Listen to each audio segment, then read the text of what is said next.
per day. If you can drive a better deal, by all means. I'm just saying these are kind of some common numbers. And I find a monthly retainer works well. So a monthly meeting typically will be, I would say, at least a half a day, maybe a full day. And there'll be any amount of stuff to read, emails to read, phone calls and so on beforehand.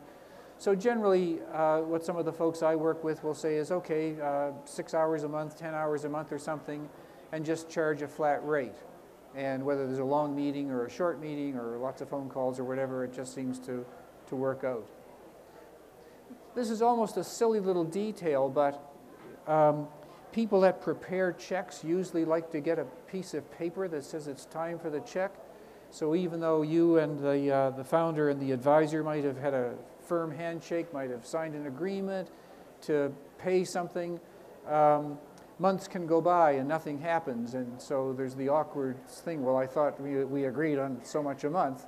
Well, I say send an invoice, because the person down somewhere, in fact it may even be an outside bookkeeper that prepares the checks, needs something to trigger this. So it just prevents a bit of awkwardness. Should advisors invest? And here's another one that might not be totally agreed upon.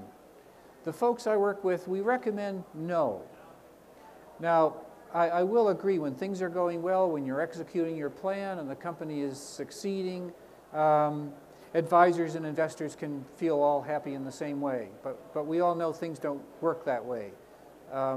Things go bad, you're running out of money, you may have to make a cash call, big customers fail, and in those circumstances, relationships with investors can get pretty tense. And so I feel that just at the time when you need some good, solid, arm's length, sober advice, which may include winding up the company or doing a cash call on your existing investors, you're not likely to get that from stressed out investors who may be after your head. So in a perfect world, advisors who are not investors, I think, work better. But if you have an angel investor that also wants to be an advisor, I certainly wouldn't turn it down. But as things evolve and if things go sideways, just understand that that person may be pushed into having really two agendas if things become economically challenging, which they always seem to at some point. Should you make it formal? I think that there should be some sort of an agreement covering things like confidentiality, determining like what services you agreed to give or are expected from you, setting compensation, return of material. So if and when you cease to become an advisor, you probably will have a lot of stuff in your possession, and so you should agree to either destroy that or return it. This is part of the handout that'll be on the website, so we do have a sample agreement there that you're free to use, and it will cover all these things and save you from having to invent it yourself.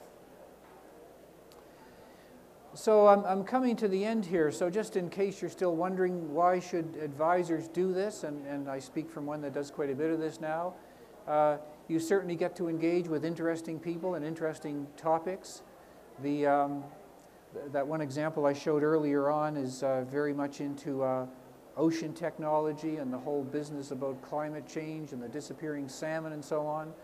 And I never had a thing to do with the ocean and salmon, but I'm meeting all sorts of interesting people and learning all sorts of inside stuff and the whole offshore stuff. So interesting people, you will learn stuff that I'm sure you don't know now. It is fun or enjoyable to see results, which you will. You'll make suggestions, and the company will implement those, and you will be able to see your imprint on things that go on. I find that quite interesting and satisfactory. If it's worth it, you'll make a little money, if you can agree on that. Some of the folks that I advise with have done very successful exits. They're very wealthy. The money doesn't really matter, but it is a way of giving back. They got good advice at some point in their career, and this is a way of giving back. So this really is part of being an advisor. It is a very neat thing to do. Why should companies? If you have any doubt, really I can wrap that up in one sentence. It can greatly increase your chance of success, pure and simple. And probably Bob Park said that best of all, that his original founder wasn't open to advice and they struggled for many, many years. Bob took advice and the company is quadrupled in the last 5 years.